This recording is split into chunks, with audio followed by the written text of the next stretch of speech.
Hey guys, welcome back for another video. What we'll be doing today is we'll be going over all of our Week 11 best bets for all of our top 25 matchups. We're going to go game by game, break them all down, try to predict the outcome for them, who's going to win, who's going to lose, and what the final score will be. But we'll be focusing on our best bets, the money lines, the spreads, and the over-unders for all of these top 25 games. Make sure to hit that like button. Make sure to subscribe. If you have any comments about these games or anything else, please drop them below and I will respond.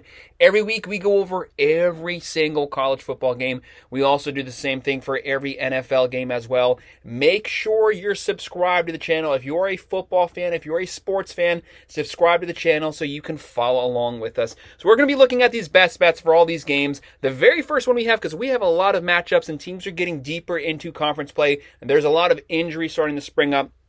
But the very first matchup we have kicking things off is going to be at 12 p.m. on our Saturday, November 9th game on Fox. We have 1-7 Purdue versus number 2, the Ohio State Buckeyes, 7-1. I was saying the AP poll had it wrong. The Buckeyes should have been 2, not number 3. The college football poll did get that right. So we have the Buckeyes here. They'll be playing Purdue. Purdue's probably the worst team in the Big Ten right now. Buckeyes are massive, massive favorites here. I hate massive in-conference spreads. They're 38-point favorites. The over-under is 53.5, and the Buckeyes have a 99% chance to win this game. There is a massive talent gap here. Obviously, the Buckeyes have the number 3 overall roster in all of college football. Purdue, they have Card. They come into this game, they're averaging 20.3. Throwing for 203, running for 149, but their defense is one of the worst in the country, by far the worst in the Big Ten, giving up 36.9. They give up 258 through the air, 203 on the ground. Ohio State offense, they're going to be able to move the ball at will. Whatever they want to do, they're going to be able to accomplish that here. But the main thing for the Buckeyes is there's no reason to leave the starters in once you get a massive advantage here.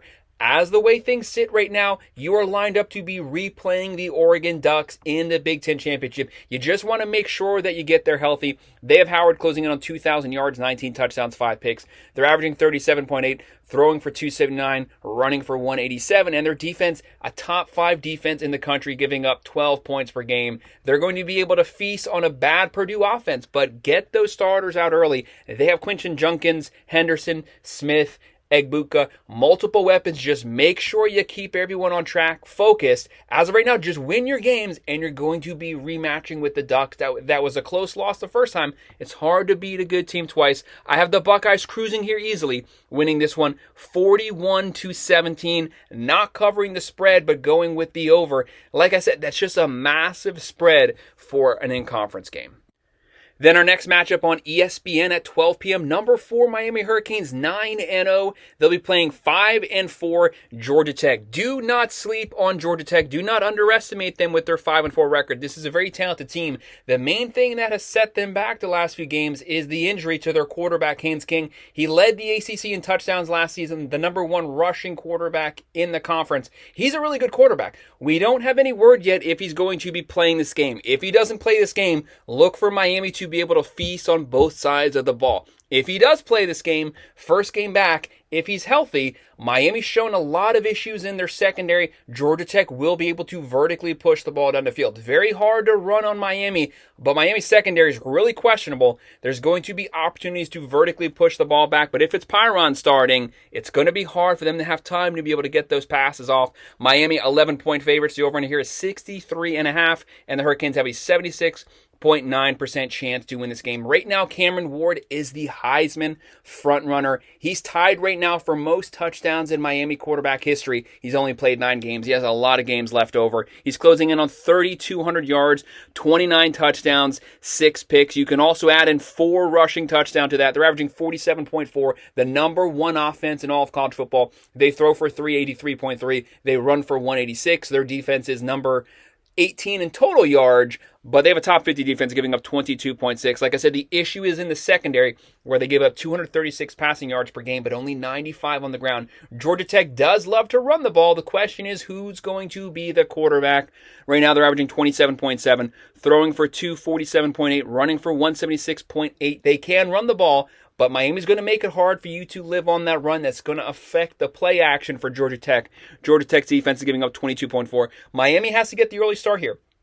This was the game where Cristobal didn't take the knee at the end of the game last season, costing the game. They've learned a lot. This game is going to be personal for Miami. Even though Ward didn't play at Miami last season, he's watched the video. He knows the buildup. The coaches want to win this game handily just for respect. Right now, Miami's loaded. Martinez, Lyle, Horton, Fletcher, Ward, Restrepo, Arroyo, Williams, George. Multiple weapons, too many weapons, a top 10 offensive line. But Georgia Tech does have Jamal Haynes, a great running back, but too much is going to be on his shoulders if we don't have Haynes King. I'm just going to go with Haynes King playing just to be safe right now, because that's the outlier. We don't know, but I still have Miami winning this one. 44-28. I have them covering the spread, and I'm going to go with the over here. And then we have an SEC matchup coming on next at 12 p.m. on ABC. 4-4 Florida coming off that close loss to Georgia where they might have won the game, but they ended up down to their third-string quarterback, Warner. They'll be playing number 5 Texas Longhorns, 7-1. Texas, 21.5-point favorites here. The over-under is 47.5, and Texas has a 90.9% chance to win this game. This is going to be a really tough game for Florida. If Florida had their full healthy team, they might have had a chance here. They've been playing really competitive football. They have the most brutal, the most awful college football schedule I've ever seen in my life. They're in the thick of it right now, coming off that game versus Georgia, and now they have to go to Texas. It's going to be really tough. Texas wants to make a statement here coming off the bye. They've had back-to-back sloppy performances. They want to run it up on Florida. This is an in-conference game. That is a pretty big spread for a conference game, but Texas is more than capable of lighting that up. How does Florida do? They're down Mertz. They're down DJ Lagway. Now they're down to Warner, their third-string quarterback. Things were never supposed to work out that way. It's going to be really tough for them to be able to move the ball versus a very aggressive Texas Longhorns team. Looking at the matchup here, Texas will be led by Quinn Ewers, closing in on 1,400 yards. 14 touchdowns, 6 picks. Florida, they're averaging 29.5, throwing for 255, running for 145. Their defense much improved over last season. They're giving up 24.9. Texas, obviously, they're averaging 37.6. Texas has a top 5 roster, a top 10 offense, a top 10 defense, top 10 in quarterback pressures, top 10 in sacks. They're throwing for 309, running for 158, but that defense is only giving up 11.5 points a game. This is a great defense. They're going to get after it. This is a really young third-string quarterback. Texas is going to dial up all kind of stuff. He's going to get hit a lot. Texas will have fumbles. They will get turnovers. I have Texas winning this game. They have the playmakers, Wisner, Helm, Bond. Everyone should be healthy. Florida's just too depleted and they're beat up. Texas wins this one 38-16. They still cover the massive spread, and I'm going with the over. And this next one is one of the best games of the weekend. We have at 3:30 p.m. on ABC, number 3 Georgia Bulldogs, 7-1, coming off of that close win versus a depleted Florida team. They'll be playing number 16 Ole Miss, who is 7-2. Right now, Georgia is the favorite, a slight favorite. This game's practically a 50-50. They come in here 2.5-point favorites. The over-under is 54.5. But Ole Miss has the fan pick to win, a 54.1% chance to win this game. This is going to be a tough one. Georgia, when they play good teams, they play great. Clemson, when they played Texas, they played great.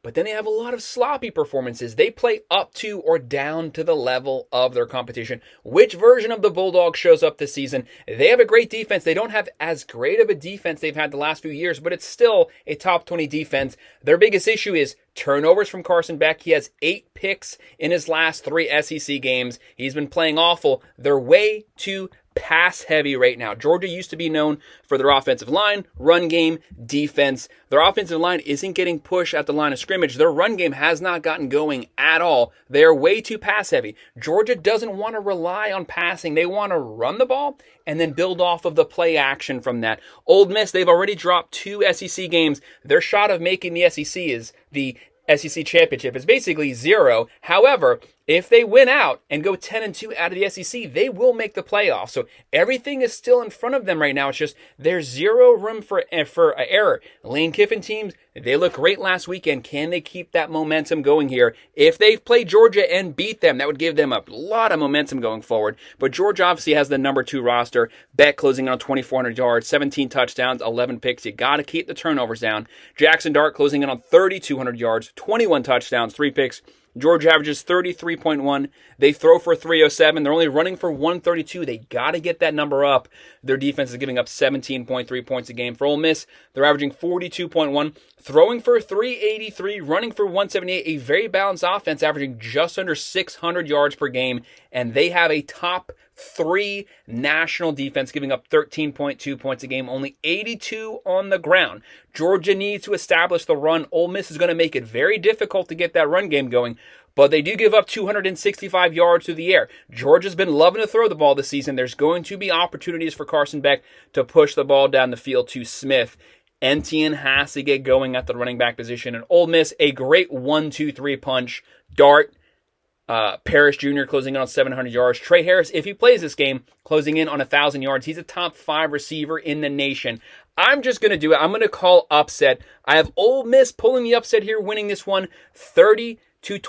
I'm going to go with the +2.5, and I'm going to go with the over. This game is so close, though. It's a 50-50. I'm personally going to avoid this one, but it could come down to whoever has the final possession. And then at 3:30 p.m. on CBS, we have 5-4 defending national champion Michigan Wolverines versus number 8. Welcome to the top 10, Indiana. It's about time they got some respect. They're 9-0, undefeated in the Big Ten. They only have 3 regular season games left over. If they at least go 1-2 those last 3 games, they will make the playoffs as a 10-2 Big Ten team. Now, I'm not saying that they're going to go 1-2, but everything's in front of them right now. Just win one of your last 3 games and you're in. They're obviously going to win more than that. This is a playoff caliber team. Props to Cignetti. This team's come out of nowhere. He worked the portal, brought over a lot of great players. They are rolling right now. They are 14-point favorites here versus the defending champs.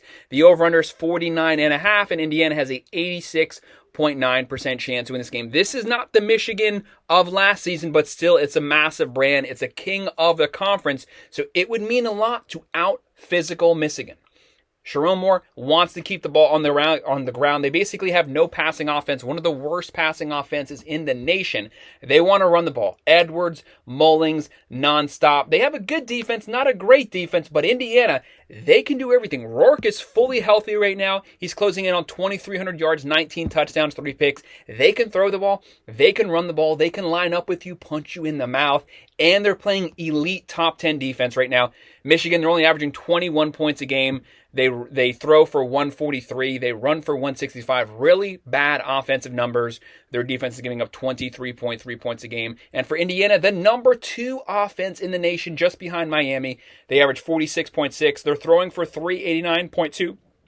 Running for 191.9, and their defense, a top 10, giving up 13.7 points a game. But the staggering number, only 72.6 yards on the ground. Whether it's Orji, Warren, they're going to make it difficult. Michigan wants to lean on that run. They want to run 60% of their plays.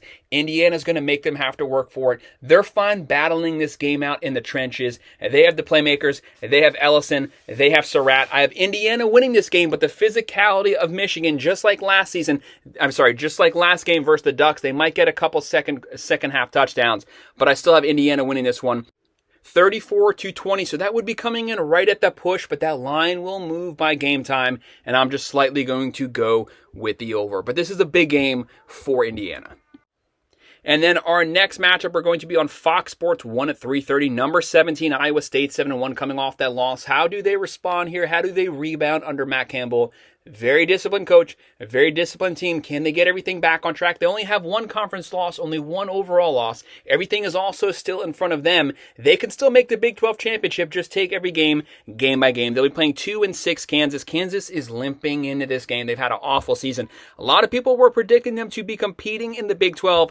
That is definitely not the case right now. Kansas is the underdog. Iowa State, 3-point favorite. The over-under here is 49.5, and Iowa State has a 54.9% chance to win this game. This is a really close game here. Iowa State could potentially drop this game. How do they respond coming off that loss? How does Beck respond? Closing in on 2,100 yards, 13 touchdowns, 6 pick. Daniels for Kansas turned the ball over a lot. He's finally healthy, and he's having the worst season of his career, closing in on 1,600 yards, 11 touchdowns, 9 picks. Iowa State, they average 30.5. They throw for 365. They run for 179, but it's that defense, a top 20 defense, giving up 15.5 points a game.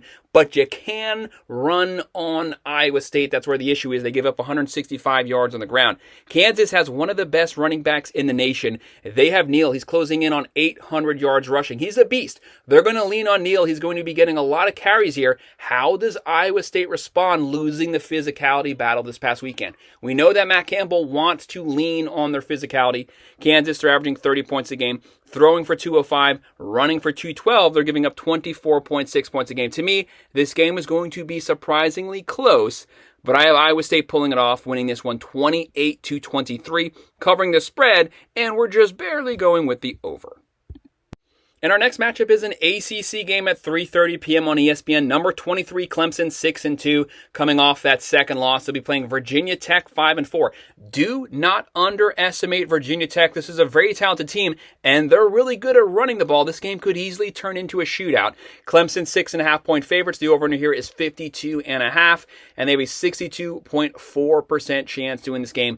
I said last week, Clemson is overrated. Their offense is playing great, but their defense is not the Clemson defense of old. They're giving up way too many points. And then this past week, they got curb stomped by the Louisville Cardinals. Everything was setting up that way. People were blinded by them getting a couple wins, but they only had wins. They only had one win versus a team with a winning record. That's not a good matchup right now. Clemson is still talented, the number 9 overall roster. They have talent on defense, but it hasn't translated statistically this season. But we know their offense second year under Riley playing a lot better. Klubnik, Maffa, Williams. They have playmakers on this team, but Virginia Tech, they want to win this game. They want to show they're a rebuilt team in the ACC. They did play Miami really close. Klubnik closing in on 2,100 yards, 21 touchdowns, 3 picks. Clemson, they're averaging 39.4, throwing for 289, running for 203, very balanced, and they're giving up 24.3 points a game. And for Virginia Tech, they have drones closing in on 1,500 yards, 10 touchdowns, 5 picks. They're averaging 30.8 a game. They throw for 198, but they're running for 201.4 yards per game. Both teams want to establish the run. It's strength on strength. Who's going to dominate the line of scrimmage? Virginia Tech giving up 22.3. Virginia Tech, they have drones. They have Tootin. He's the X factor here. He's closing in on 1,000 yards on the ground. He's a great running back. He can run. He can catch it out the backfield. Can Clemson shut him down? And they also have Gosnell at the receiving position. This game is going to be surprisingly close, but Clemson pulls away fourth quarter. They win this one 32-24. That would be covering the spread, and that's also going with the over. A lot of overs this week. This next matchup is going to be a tough one because there's some major questions here. At 3:30 p.m. on ESPN, number 25 Army 8-0 undefeated versus North Texas, a surprisingly really good team with an elite top 5 overall offense. They're 5-3. Right now, Army 5.5-point favorites. That line keeps moving down every single day. The over-under here is 63.5. Army has a 62.5% chance to win this game. This is one of those games we don't know what we're getting into because Army and Daly at the quarterback position, he got hurt this past week. No word on if he's starting here. This is a guy who is lighting things up. He's running, he's throwing, he's closing in on 700 yards passing, 7 touchdowns, 0 picks so far, but it's his ability to run the ball. Army runs the triple option. They suck up clock, keep the ball out of the other team's hands. They have 10 to 12-minute possessions, but Daly has, 19 rushing touchdowns so far this season. He's putting up crazy numbers. Is he going to play? He's such a massive part of their offense. If he doesn't play, that could spell upset potential here for North Texas. Right now, they have Chandler Morris. He's closing in on 2,900 yards, 26 touchdowns, 8 picks. Right now for Army, they're averaging 37.9, throwing for 95, but they run for 340 yards per game. That's the number 1 rushing offense in the nation, and they're only giving up 11.3 points a game. That's a top 5 defense. For North Texas, they're averaging 40.8. Throwing for 379.5, running for 156. They run the air raid, but they do establish the run. A very talented team. Their offense could keep them in this game, but their defense is just awful, giving up 36.9. If we have Daly starting for Army, they're going to be able to move the ball at will versus North Texas's defense. But if they don't have Daly, there might be some problems here because North Texas can move the ball.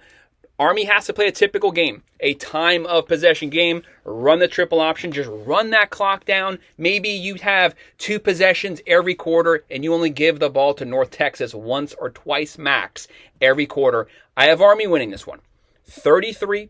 to 24, covering the spread, going with the under. But this is a game you have to watch because we don't know yet for certain who's going to be starting at the quarterback position for Army.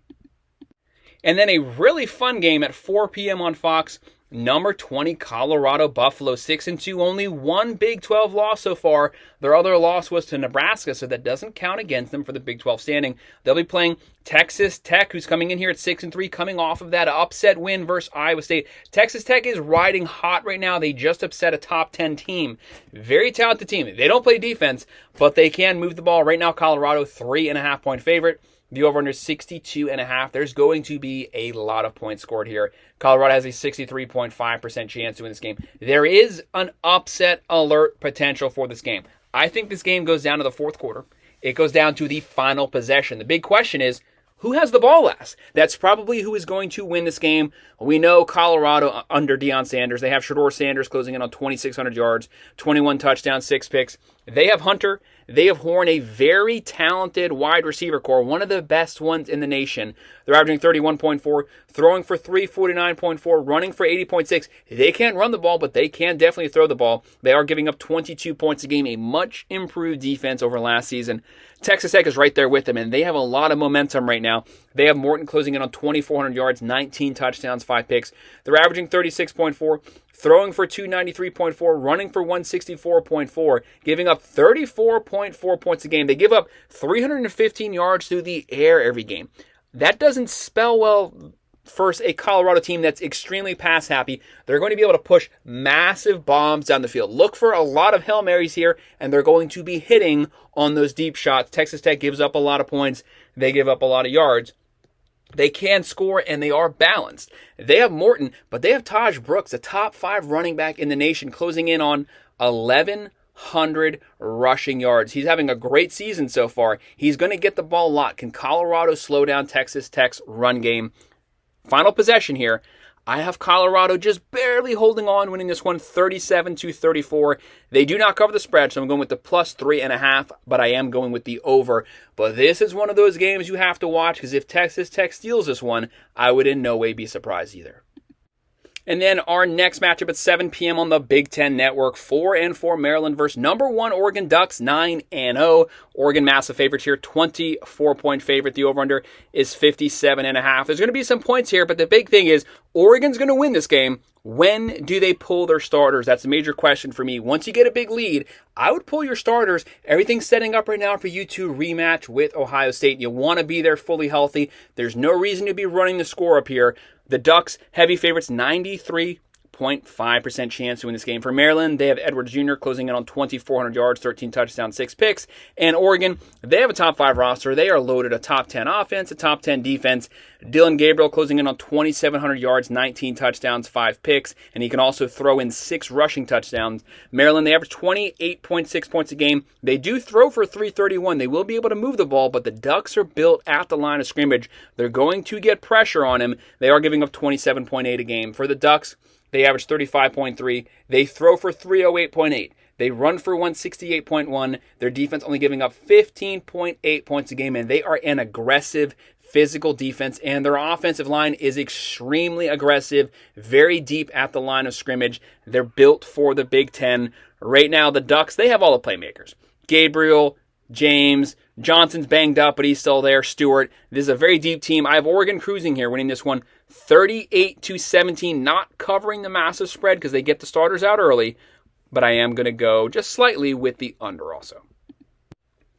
And then the next matchup at 7 p.m. on ESPN, 2-7 Mississippi State versus number 7 Tennessee Volunteers, 7-1, back rising up through the Big Ten. Right now, Tennessee 24-point favorites. The over-under is 51.5. They have a 94% chance to win this game. I hate in-conference massive spreads. Tennessee, what version of Tennessee do we see? They have yet to score over, 28 points in the SEC so far. Right now, they haven't had the offensive explosion for the last 6 games, but you don't want to underestimate them. Josh Heupel, one of the best offensive minds in all of college football. A loaded roster, especially on the offensive side, and they have a top 10 defense. Top 10 in quarterback pressures, top 10 in sacks. Nico, if he gets pressure on him, he does tend to overthrow and underthrow wide open receivers. At some point, they got to get that right. He's massively taken a step back since they got in the SEC play. For Mississippi State, they're probably the worst team in the SEC. They have Van Buren closing in on 1,400 yards, 9 touchdowns, 4 picks. Nico's closing in on 1,700 yards, 9 touchdowns, 4 picks.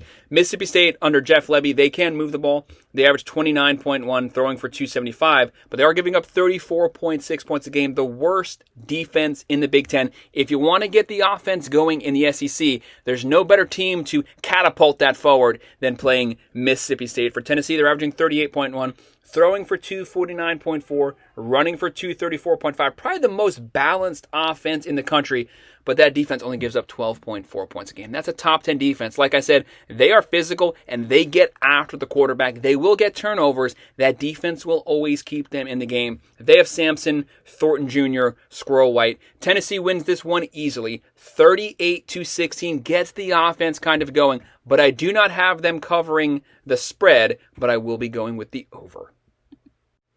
And then our next matchup, we're looking at 7:30 p.m. on NBC. 1-8 Florida State. They've completely fallen apart this year. Went from top 10 to maybe only winning one game this season. They'll be playing number 10 Notre Dame, 7-1. Notre Dame 26.5 point favorites. The over-under's 42.5. Notre Dame has a 96.5% chance to win this game. Notre Dame has a top 10 defense. They are going to get after it. They're going to run the ball right down Florida State's throat. Will Florida State be able to stop the run game? That's going to be a massive question. Florida State's throwing in all kind of quarterbacks. They've had 3-4 different quarterbacks play. It really doesn't matter who starts. They cannot move the ball. For Notre Dame, they're going to be going with Riley Leonard, closing in on 1,400 yards, 8 touchdowns, 3 picks. The guy's not an accurate passer, but he is mobile, and Notre Dame's going to run the ball a lot. Florida State, they're averaging 14.4. They're only running for 76.1 yards a game. They give up 191.4 yards on the ground, 27.3 points per game. Florida State's strength was supposed to be their rush defense.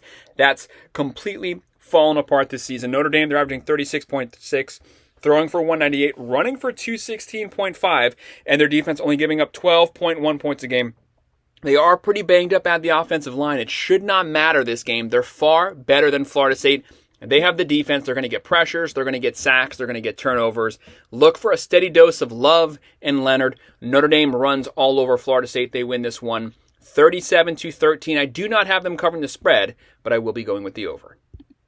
Then also one of the best games of the weekend, 7:30 p.m. on ABC, number 11 Alabama 6-2 versus number 15 LSU 6-2. Both of these teams have 2 losses. The winner in this game could be positioning themselves to potentially make the SEC championship. The loser to this game could find themselves out of the SEC championship, but out of the playoffs altogether if you have 3 wins. Not saying that they would be out of the playoffs, but you don't want to be on the cusp, one of those outlier 3-loss teams. At most, you want 2 wins coming out of the SEC to guarantee a spot in the playoffs. Right now, Bama's a slight favorite, 3-point favorite. The over-under's 58.5, and Alabama has a 69.6% chance to win this game. Let's just be honest here. This game's going to be a shootout. It's going to be a close one.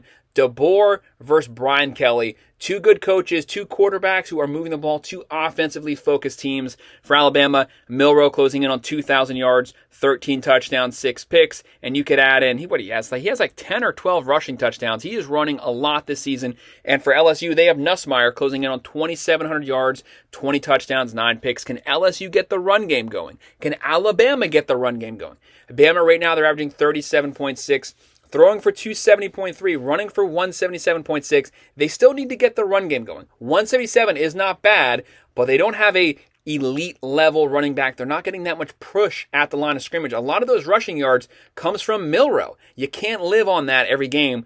Bama's defense giving up 18.6, which isn't bad, but statistically, that's the worst defense they've had since 2004.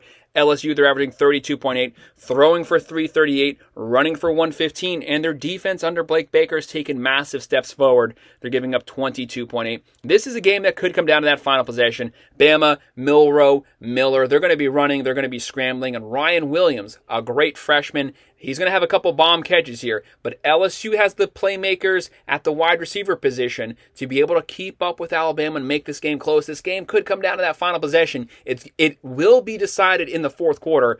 Durham, Lacey, LSU can make a game of it, but I have Bama pulling the win out, winning this one 30-27. to 27. So that would be a push right now. That line will move though, and I'm just slightly going to go with the under. And then our next one at 7:45 on the SEC Network, 5-4 Oklahoma Sooners versus number 24 Missouri, 6-2. Missouri's the ranked team, but they're the underdog. We have Oklahoma 2.5-point favorites. The over-under here is 41.5. But Missouri has a 59.2% chance to win this game. Oklahoma's been shuffling all kind of quarterbacks in. Haskins, they've been shuffling Jackson Arnold. Really doesn't matter who starts at the quarterback position. They are still having issues moving the ball, but Jackson Arnold has played better recently, closing in on 1,200 yards, 12 touchdowns, 3 picks. The big question for Missouri is Cook going to play this game? If he plays, he's a veteran, experienced quarterback, but Oklahoma has a really good defense, a really good defensive line. Brent Venables has recruited well, but they have a lot of issues on offense. They've been really banged up this season, down their top 5 wideouts. Cook is closing in on 1,600 yards, 7 touchdowns, 1 pick. For the Sooners, they're averaging 25.3. Throwing for 216, running for 146. That defense is only giving up 21 points a game, which is really good considering the fact that they're on the field a lot because the offense can't get first downs. For Missouri, they're averaging 27.8, throwing for 239, running for 172, and their defense, a really good defense, giving up 17.9 points a game. Oklahoma has Barnes, Hester. Missouri has the better playmakers. Noel, Weiss Jr., Burden. They have the better running backs. They have the better wide receivers when they're healthy. The big question is Cook. Will he play this game? As of right now, I'm going to go with Missouri squeaking the win out, getting the upset here. I'm going to go with the +2.5. Missouri wins this one 24-20, and we're going with the over. And then on Peacock at 8 p.m., 5-4 Washington. Do not underestimate Washington. They have a veteran quarterback. They have a good defense coming off that win versus USC. They'll be playing number 6 Penn State, 7-1. Coming off of that close loss to the Buckeyes, Penn State has a really good defense. They have a top 10 defense. Penn State's the favorite here. 13-point favorites. The over-under is 46.5. Penn State has a 87.3% chance to win this game. This is one of those games where you potentially have to watch for a potential upset here because Washington can keep this game close. They have Will Rogers closing in on 2,300 yards, 13 touchdowns, 4 picks. Penn State has Drew Waller. Will he be fully healthy here? Closing in on 1,800 yards, 12 touchdowns, 5 picks. Washington, they're averaging 23.6, throwing for 294, running for 148, but that defense only gives up 19 points a game. A really good defense. They are competitive in the Big Ten. They want to stay above 500. Penn State, they're averaging 30.8, throwing for 259, running for 188. One of the best 1-2 running back punches, Allen, Singleton, and they're only giving up 15 points a game. A very good defense that's going to keep them in any game. It's a top 10 defense. When your defense is that good, it's going to keep a game around a one-possession game, no matter who you're playing. Washington, Rogers, Coleman, Boston. For Penn State, Warren's the guy for those 3rd and long situations, but the run game is what is going to be deciding factor in this game. I have Penn State winning this one 28-17, covering the spread, but going with the under. And then at 8 p.m. on Fox, we have 3-7 Nevada, which versus number 12 Boise State, 12-1. Boise State has positioned themselves in the front runner position for the group of 5. Their only loss was a 1-possession loss to Oregon at Oregon. That's as good of a loss as there is. If they win out, they will make the playoffs. They're having a great season, and they have the best running back in the nation. Boise, 24-point favorite. The over-under here is 60.5. Boise has a 94.3% chance to win this game. For Nevada, they have Lewis closing in on 1,600 yards, 11 touchdowns, 5 picks. They're averaging 24.6, throwing for 210, running for 188. But that defense is giving up 28.6 points a game. Boise is playing well-rounded football. Top 5 offense. They average 45.8. They're throwing for 244.5, running for 267.9. Matson having a great season so far. The play action is definitely helping him. He's closing in on 1,800 yards, 17 touchdowns, only 2 picks. They're giving up 25.6 points a game. That defense has been playing really good the last few games, but we all know who the star is here. Ashton Genty closing in on 1,600 yards. He has 21 touchdowns. Video game numbers. I have Boise State winning this one 42-14. I have them covering the spread, but I'm just slightly going to go with the under. But I could see this game going over. It's just how quick does Boise State get going. I know they want to run Agenti a lot, get the Heisman stats here, but just make sure you don't get the guy hurt. And then at 8 p.m. on the ACC Network, 4-4 Virginia versus number 18 Pittsburgh. who is 7-1. Pittsburgh's coming off that loss to SMU. They only have one conference loss. Everything is actually still in front of them. If they win every game going forward, they could be a dark horse to still make the ACC championship. Right now, Pitt, 7.5-point favorites. The over-under here is 57.5, and Pitt has a 76.4% chance to win this game. Virginia can move the ball. They have Caldrea at quarterback, closing in on 1,900 yards, 11 touchdowns, 6 picks. Props to Pat Narduzzi, changed the offensive scheme, brought in Holstein from Alabama. They are lighting it up on the offensive side. He's closing in on 2,100 yards, 17 touchdowns, 6 picks. Virginia, they average 26.3. They throw for 287. They run for 141. They're giving up 27.6 points a game. Pitt, one of the best offenses in the nation. They average 38.9, throwing for 306.3, running for 153.6, and they give up 25.3 points per game. The biggest weakness for Pitt and the biggest weakness for Virginia, they're both giving up in the 280s passing. There's going to be a lot of opportunities to throw the ball. To me, that favors Pitt. Holstein, Reed, Mumfield, they have the vertical weapons. They have the vertical passing offense. I think that gives them the advantage here. And they're at home. I have Pitt winning this one 38-24, covering the spread, and we're going with the over. In our second to last game on ESPN at 10:15, a late one, number 9 BYU 8-0 versus 4-4 Utah. You gotta watch this game. Utah very physical, great defensive team, a lot of changes on the coaching staff, but Kyle Whittingham, one of the most underappreciated head coaches. BYU has they're a 4-point favorite. The over-under here is 40.5, and BYU has a 59.4% chance to win this game. This has upset written all over it. One of those sleepy games, BYU coming off the bye. Utah, no one's taking them serious. Cam Rising has held this team hostage. He gets hurt every 5 minutes. They've been rolling with Isaac Wilson, closing on 1,300 yards, 8 touchdowns, 8 picks. Can they keep the turnovers down? Thankfully for them, they can run the ball. BYU, they live off the turnovers. If they don't get turnovers here, that could be the deciding factor in this game. But thankfully for them, Wilson does throw a lot of picks. Retzlaff closing in on 1,900 yards, 18 touchdowns, 6 picks. BYU, they average 35.1, throw for 249, run for 169. Their biggest weakness is they don't have the best rushing offense. Utah is very physical, especially at the line of scrimmage. Can they get pressure on Retzlaff for some turnovers? Can BYU's defense get some turnovers and give them the short field? They're giving up 19.6 a game for Utah. They're averaging 22.8. That's really bad. They throw for 239. They run for 151, but a really good defense, top 15 defense, giving up 16.5 points a game. They have Wilson, but Bernard could be the difference maker, closing in on 800 yards on the ground. But he's the primary weapon there, him and Singer.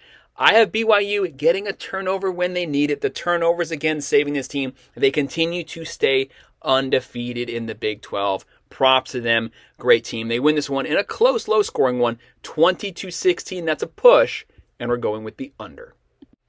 And then our final game at 10:30 p.m. on the CW network. Utah State 2-6 versus number 21 Washington State 7-1. Their only loss was to BYU. That's a good loss. Right now, Washington State 20.5-point favorites. The over under here is 69.5. This is going to be a high-scoring one, and Washington State has a 93.9% chance to win this game. For Utah State, they have Petras leading the way, closing in on 1,900 yards, 13 touchdowns, 7 picks, and Mateer for Washington State, one of the best quarterbacks in the nation that you've probably not heard of, but he's lighting it up, throwing as well as running the ball. He's closing in on 2,200 yards, 18 touchdowns, 6 picks, and he also has 10 rushing touchdowns, 28 total touchdowns.